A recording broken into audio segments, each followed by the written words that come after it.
Hey everybody, KC here. So if there was a story that really dominated over the holidays, certainly one of them was the sort of epic meltdown that took place with Southwest Airlines.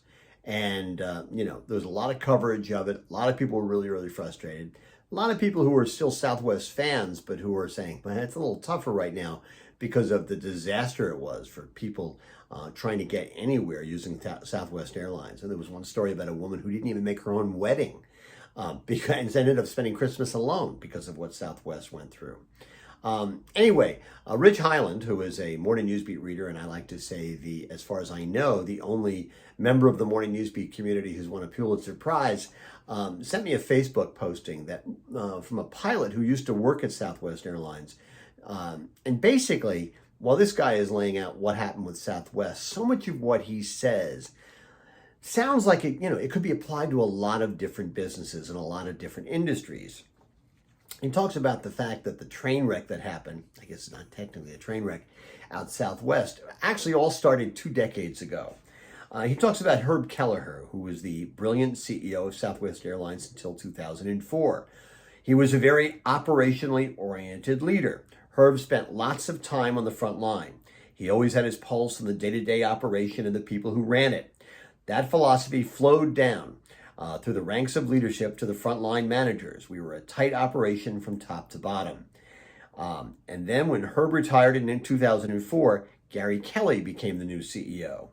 Gary was an accountant by education, and his style leading Southwest Airlines became more focused on finances and less on operations. He did not spend much time on the front lines. He didn't engage frontline employees much. And when the CEO does not get out in the trenches, neither do the lower levels of leadership. Then Gary named another accountant to be chief operating officer. The new COO had little or no operational background. That trickled down to the lower levels of leadership as well.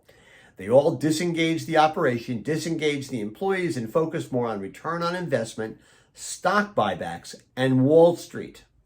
The approach worked for Gary's first 8 years because we were still riding the strong wave that Herb had built. But as time went on, the operation began to deteriorate. There was no investment in upgrading technology.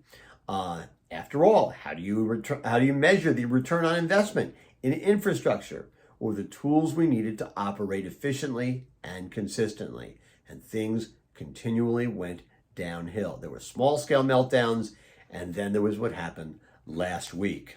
Now, he points out that when COVID happened, Southwest scaled back considerably, as did all airlines for about 2 years. This helped conceal the serious problems in technology, infrastructure, and staffing that were occurring and being ignored. But as we ramped up, the lack of attention to the operation was waiting to show its ugly head. Gary Kelly retired in early 2022. Bob Jordan was named CEO. He was a more operationally focused leader.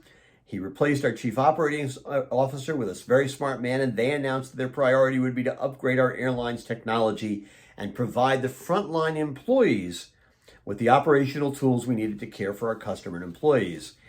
Finally, someone acknowledged the elephant in the room, but 2 decades of neglect take several years to overcome, and the house of cards came tumbling down. Well, this could be applied to a lot of companies, right? When I read this and I see about, frontline management becoming disengaged from the front lines, one company that immediately comes to mind is Starbucks. Isn't this exactly the problem that Starbucks had, right? With management not realizing that people were ordering more cold drinks than hot drinks and were using most Starbucks as takeout places rather than a third place. This can happen to any company, and especially in retail, that's an enormously challenging problem. It's so important for leaders to get out on the front lines, to be in the stores, to be talking to the people on the front lines. Not just talking to people on the front lines, but listening to people on the front lines. It creates both a culture of caring, but a culture in which there's a connectivity between the people at the top and the people at the bottom, with the people at the top really understanding that without the people on the front lines, business doesn't get done. If you're only focused on stock buybacks, if you're only focused on Wall Street, if you're only focused on ROI in the short term, the long-term impact can be incredibly powerful and incredibly negative. Interestingly enough, Rich Highland actually sent me another note. And he noted that back in the 1980s, when he worked for a subsidiary of the Dallas Morning News, he was on a United Way committee with Herb. He says, I remember him as a big, laughing guy who could own a meeting, but also would sit back and listen. One day I was at Love Field for a flight, and Herb was there. We got to talking about some United Way issue while we stood by the window. All of a sudden, Herb said, sorry, got a problem, I gotta go. He went into the jetway, and a few minutes later, I saw him come out onto the tarmac. He started loading luggage onto the plane. When he came back up, he said to me, sorry, I saw we were one down. That is listen, no surprise that Herb Kelleher was an enormously impactful and effective CEO who created a real interesting and effective culture at Southwest. But it doesn't take much for things to go wrong. Companies that think they're exceptional but don't do the things necessary to continue to be exceptional, well, they're not going to be exceptional very long. Eventually, they're not going to have enough air under them to take off. Anyway, that's what's on my mind this morning. And as always, I want to hear what's on your mind.